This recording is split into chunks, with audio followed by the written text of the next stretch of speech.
We're joined now by a panel of medical experts. Sherry Snelling is a gerontologist. Dr. Matt Chalmers is a certified clinical chiropractic neurologist. So welcome to you both, and thanks so much for coming on. Sherry, let me start with you. Based on your background, revolves around working with people who are aging. When you saw just that clip there, is this a sign of old age, or is there something more to it? Well, I think it's important for us to remember that everybody ages at a different pace. Now, normally we see some cognitive decline after the age of 75 or 80. But it doesn't mean that everybody who is that age is going to perform at a slower pace. So we have to keep that in mind.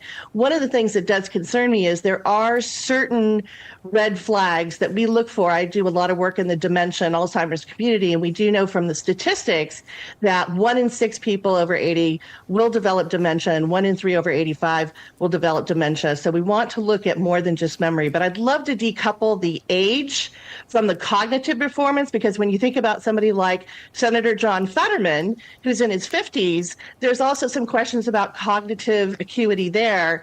And so I don't think that age is the one thing that we should look at. It's just one of the factors. Yeah, no, excellent point. It's something we've been pointing out here on this broadcast here, especially for the past 3 years. Seeing the president having to take a different staircase from Air Force One due to falling up the stairs several different times. That's a major change of pace. Being told in advance of where to go, the Easter Bunny helping him out, showing him where to go, his wife helping him out. Again, the stumble here on the stage, you've seen him shuffling around, falling off a bicycle. I mean, it's really has become common, but again, you can decouple that from age, which again, pointing to the mental acuity of the president, even what he says in speeches, you can't understand. I want to go to Dr. Chalmers. You're a neurologist. What do you make of these behaviors being displayed by the president?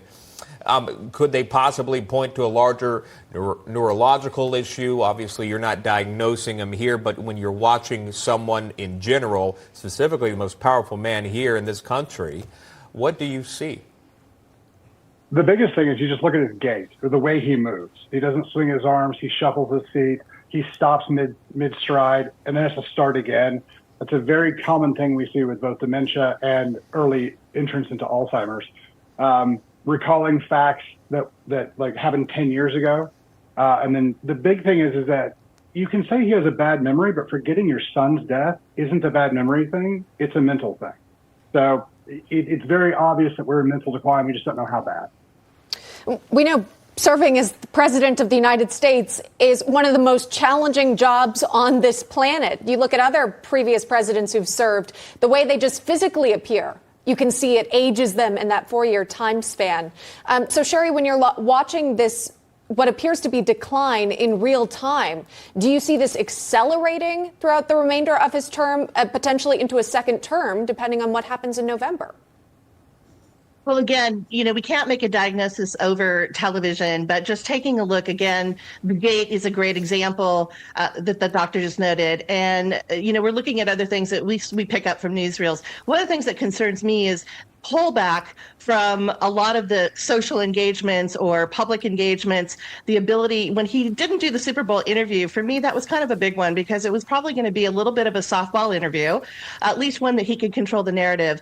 And he would be speaking to millions, and yet he declined to do that. And we see that again a lot in the dementia community where there is this pullback on social interactions because of the fear of saying the wrong thing. Now, in terms of decline, everybody who is older, has cognitive decline, again, at a different pace. Even if you are diagnosed with mild cognitive impairment or dementia or Alzheimer's, you're going to have a very personalized pace in terms of that decline. But over the last 2 years of watching the president from newsreels, we certainly do see that decline happening. I want to go back to the special counsel's report, and that was what Dr. Chalmers was referring to. Special counsel Robert Hur did an interview with the president, hours long, part of his report on Biden's handling of classified material. And that report highlighted how he struggled to remember things throughout the interview. So that's why this was brought to light. It's been watched widely by the American public and voters for years. but seeing this here documented by the special counsel really got people talking because it was seen by the special counsel during an interview. A quote report reads this, quote, "He did not remember when he was vice president, forgetting on the first day of the interview when his term ended, if it was 2013, when did I stop being vice president? And forgetting the second day of the interview when his term began, quote, in 2009, am I still vice president?"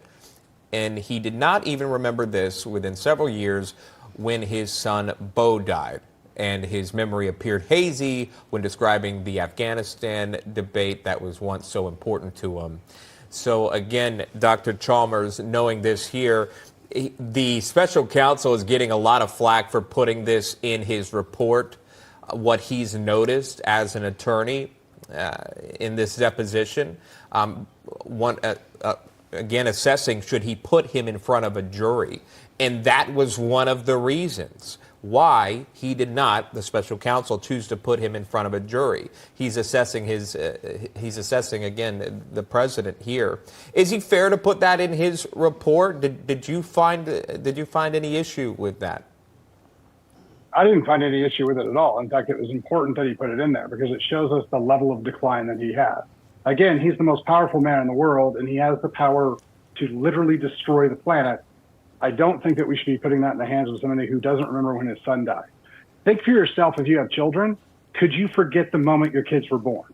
If you can't, that's kind of what we're looking at. All right, that is Sherry Snelling, Dr. Matt Chalmers. Thank you both for weighing in on that. And again, just getting your expertise on that now that this is all coming to light here. Thank you. Great conversation. Thank you.